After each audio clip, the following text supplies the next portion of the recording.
నమస్తే అండి. నేను పద్మజ ఖండవిల్లి. మన ఛానల్‌కి స్వాగతం. సూర్యుడు ధనుస్సు రాశిలో సంచరించే ఈ నెలకి ధనుర్మాసం అని పేరండి. ఈ నెల శ్రీహరికి అత్యంత ప్రీతికరమైన మాసం అన్నమాట. ఈ నెలలో వైష్ణవ దేవాలయాలన్నీ కూడా భక్తజనంతో కళకళలాడుతూ ఉంటాయి. గోదాదేవి శ్రీరంగనాథుడిని పవిత్రమైన తిరుప్పావే పాసురాలతో అర్చించిన మాసం ఇది. ఎంతో పవిత్రమైన ఈ ధనుర్మాసంలో శ్రీ మహావిష్ణువు యొక్క దర్శనం అత్యంత ఫలప్రదాయకంగా ఉంటుందండి. గోదావరి తీరంలో కొలువు తీరిన నవజనార్దనాలను ఈ మాసంలో దర్శించుకోవడం మోక్షానికి బాటలు వేస్తుందని భక్తులు భావిస్తూ ఉంటారు. కలియుగం ప్రారంభమైనప్పుడు నారద మహాముని ప్రార్థన మేరకు కలిబాధల నుంచి నవగ్రహ దోషాల నుంచి జనులను రక్షించడానికి శ్రీ మహావిష్ణువు తన 21 అవతారాల్లో ఒకటైన జనార్దన రూపంలో 9 మూర్తులను నారద మహామునికి అనుగ్రహించారన్నమాట.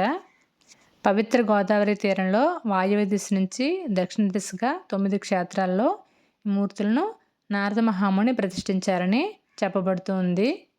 ఈ 9 నవజనార్దన క్షేత్రాల్లో స్వామి ఒక్కొక్క క్షేత్రంలో ఒక్కొక్క రకమైన ముద్రతో దర్శనమిస్తూ ఉంటారు. ఈ మడికి క్షేత్రంలో స్వామి సుదర్శన ముద్రతో మనకి దర్శనమిస్తారు.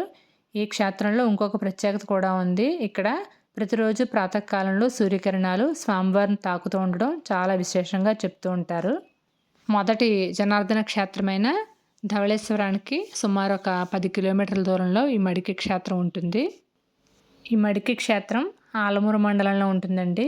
ఇక స్థల పురాణం విషయానికి వస్తే పూర్వం కృతయుగంలో నారదాది మహామునులు అఖండ గౌతమి నదీ తీరంలో శ్రీ మహావిష్ణువు కోసం అనేక వేల సంవత్సరాలు తపస్సు చేశారనమాట. వారి తపస్సుకు మెచ్చి శ్రీ మహావిష్ణువు వారికి ప్రత్యక్షమై అనుగ్రహించి ఏదైనా వరం కోరుకోమని అడిగారు. అప్పుడు ఆ మునులు రాబోయే కాలంలో కలియుగం కాబట్టి ఆ యుగ ధర్మాన్ని అనుసరించి అప్పటి జనులు అల్పాయుష్కులు అలాగే అజ్ఞానులై ఉంటారు.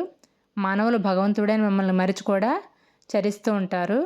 కావున మీరు మాకు ఇప్పుడు ఎలాగైతే దర్శనమిచ్చారో ఆ రూపంతోనే శాశ్వతంగా నెలకొనవలసిందిగా కోరుకున్నారనమాట. అప్పుడు శ్రీ మహావిష్ణువు అలాగేనని వరమిచ్చారు. స్వామివారి మూర్తి నుండి 9 కళలను తీసి గోదావరి నది తీరంన 9 క్షేత్రాలను ఒక్కొక్క చోట ఒక్కొక్క కళగా ఒక్కొక్క ముద్రతో ప్రతిష్ఠించారనమాట. అవే ఈ నవజనార్దన క్షేత్రాలు. మునిజనులు అర్థించగా వచ్చిన స్వరూపం కాబట్టి జనార్దనుడు అని పేరు వచ్చింది. జనుల యొక్క కోరికలు తీర్చు స్వామి కనుక కూడా జనార్దన స్వామి అని అర్థం కూడా వచ్చిందనమాట. ఈ మడికి గ్రామంలో సుదర్శన ముద్రతో మునులు ప్రతిష్ఠించారు. నారదాది మునులు స్నానమాచరించిన అప్పటి రేవును బ్రాహ్మణ రేవు అని అంటారు.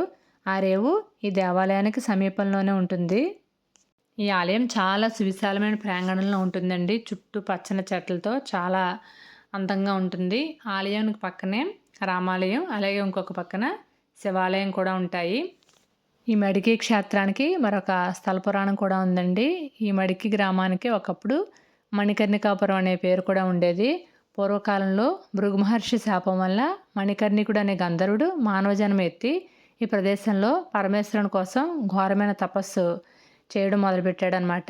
అప్పుడు పరమేశ్వరుడు అతని తపస్సుకు మెచ్చి అంకతలంపై ఉన్న పార్వతీదేవిని కూడా వదిలి గంధర్వునికి దర్శనం ఇవ్వడానికి ఇక్కడికి వచ్చారనమాట.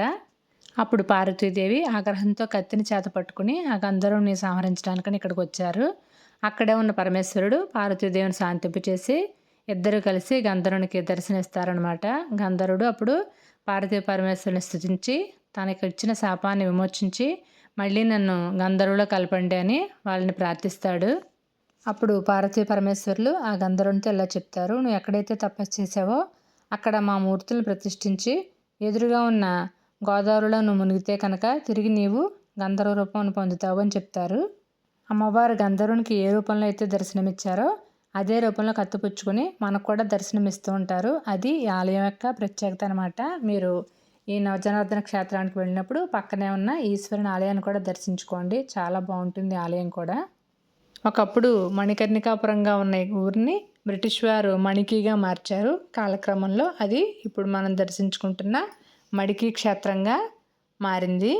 మనం ఏదైనా క్షేత్రానికి వెళ్ళినప్పుడు ఆ క్షేత్రానికి సంబంధించిన స్థల పురాణం విశిష్టత తెలుసుకుంటేనే మనకి ఆ క్షేత్రాన్ని దర్శించుకున్న ఒక అనుభూతి మిగులుతుందని నా ఉద్దేశం. అందుకనే నా వీడియోస్లో నాకు తెలిసినంత వరకు అక్కడ స్థల పురాణం ఏదైనా ఉంటే మీకు చెప్పడానికి ట్రై చేస్తానన్నమాట. నవగ్రహ దోషాలని దూరం చేసుకోవడానికి ఇవన్నీ కూడా ఒకే రోజు దర్శనం చేసుకోవాలని చాలామంది చెప్తూ ఉంటారు. ఒక ఆలయంలో పూజారి గారు అయితే శనివారం రోజున 9 క్షేత్రాలు దర్శనం చేసుకుంటే కూడా నవగ్రహ దోషాలు పోతాయని కూడా చెప్పారు. ఆర్టీసీ వారు వేసే నవజనార్దన పారిజాతాల ప్యాకేజీలో కూడా మీరు వెళ్ళొచ్చు. విడిగా మనం కారులో కానీ లేకపోతే ఏదైనా ప్రైవేట్ ట్రాన్స్పోర్ట్ పెట్టుకుని కూడా ఈ క్షేత్రాలన్నీ ఒకే రోజులో దర్శించుకుని రావచ్చు. మేమైతే ఈ వీడియోస్ తీయడం కాబట్టి 2, 3 రోజులు వెళ్ళామండి. నేను 2 ఇయర్స్ క్రితం ఒకసారి వెళ్ళాను. అప్పుడు మేము తెల్లవారుజామున 5:30 టైంకి స్టార్ట్ అయ్యి ఈవినింగ్ 3 అయ్యేసరికి మొత్తం 9 క్షేత్రాలు కూడా దర్శనం చేసుకొని వచ్చాము. అప్పటి నుంచి నేను అనుకుంటున్నాను వీడియోస్ తీసి ఛానల్లో పోస్ట్ చేయాలని. ఇప్పటికి నాకు స్వామి అవకాశం ఇచ్చారు. ఇలా విడిగా దర్శనం చేసుకోవడం వల్ల ఒక ఆలయంలో ఎక్కువసేపు గడుపుతామండి. మేము ఇప్పుడైతే అలాగే కాసేపు ఆలయ ప్రాంగణంలో దర్శనం అయిన తర్వాత కాసేపు ఇలా ప్రశాంతంగా కూర్చొని ధ్యానం చేసుకుని రావడానికి కుదిరింది. అన్నీ ఒకే రోజు అంటే కొంచెం హడావుడిగా అవుతుంది. మీకు ఎలా వీలుంటే అలా మీరు దర్శనం చేసుకోవచ్చు. రేపు 3వ నవజనార్దన క్షేత్రమైన జొన్నాడ ఆలయం వీడియోతో మళ్ళీ కలుసుకుందామండి.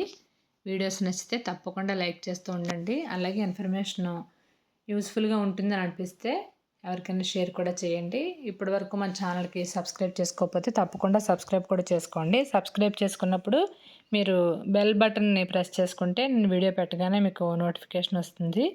రేపు సాయంత్రం 5 గంటలకి మరో వీడియోతో మీ ముందుకు వస్తానండి. నమస్తే.